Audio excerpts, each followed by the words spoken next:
欢迎来到 TGN Star News 频道，请订阅频道，所以大家不要错过当天最热门的新闻。我们今天的时事通讯包括以下内容：在当下娱乐产业与互联网舆论高度交织的时代，明星与公众之间的关系早已不再是单向的观看与被观看，而是演变为一场复杂的互动博弈。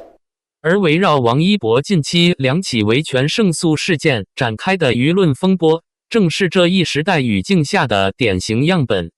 根据原始材料显示，事件的导火索源于一位赖姓网友在2024年10月至11月期间，持续发布针对王一博的侮辱性与诽谤性言论。这类内容不仅措辞激烈，而且大量信息属于无中生有的捏造，带有明显主观恶意。王一博团队选择了当下越来越常见的一种处理方式，直接诉诸法律手段。法院最终认定该网友的行为构成对王一博名誉权的侵犯，判决其公开道歉并承担相应赔偿责任。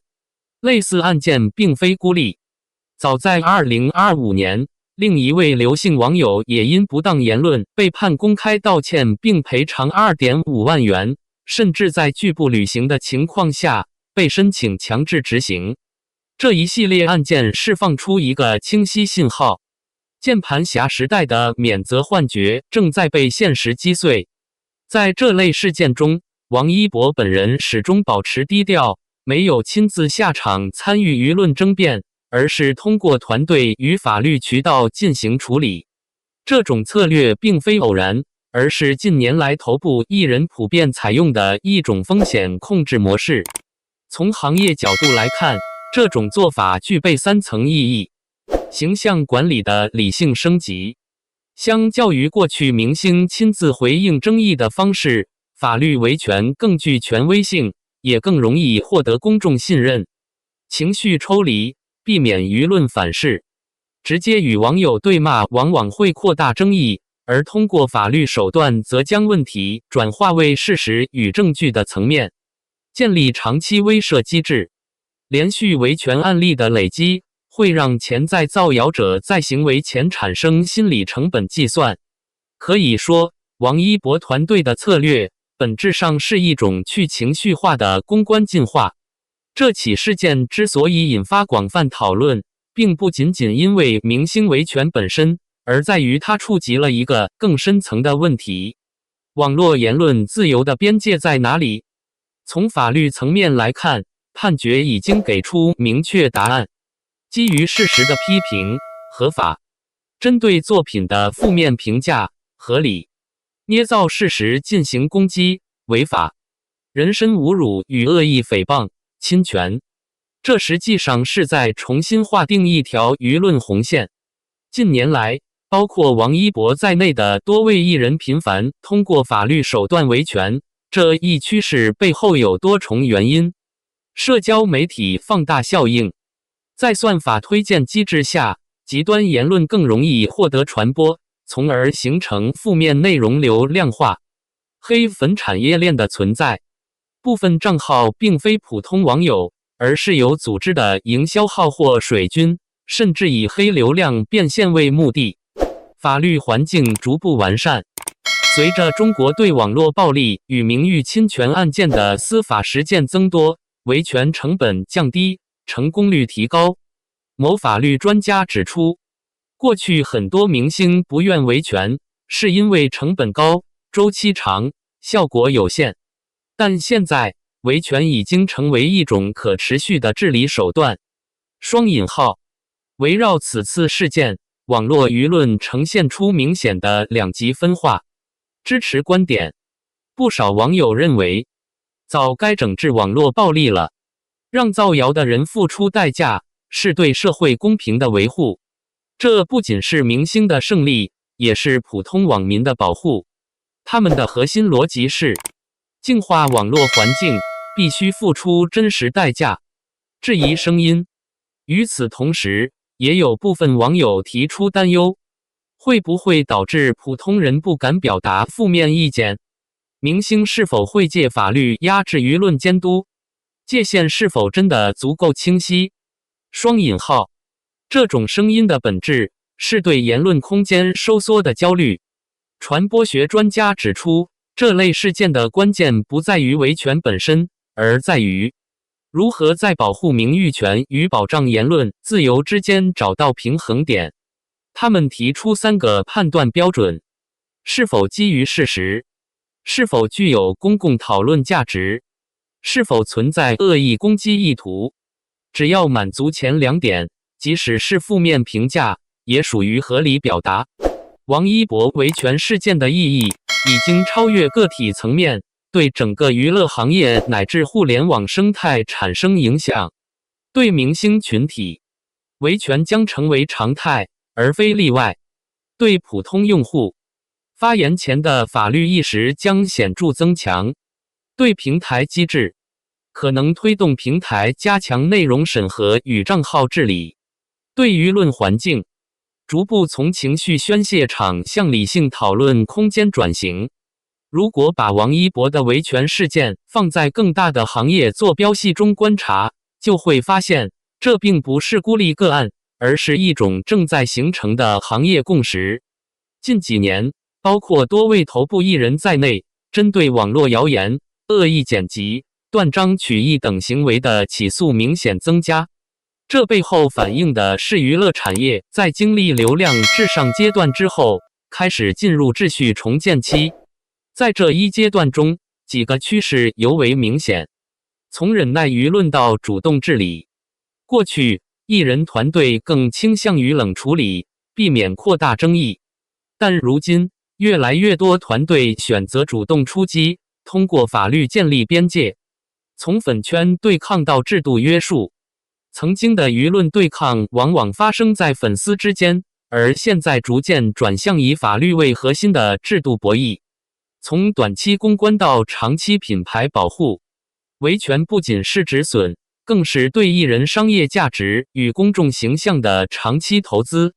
某娱乐产业分析师指出，当艺人的商业价值达到一定规模后，名誉权本身就成为一种核心资产，必须通过制度化手段进行保护。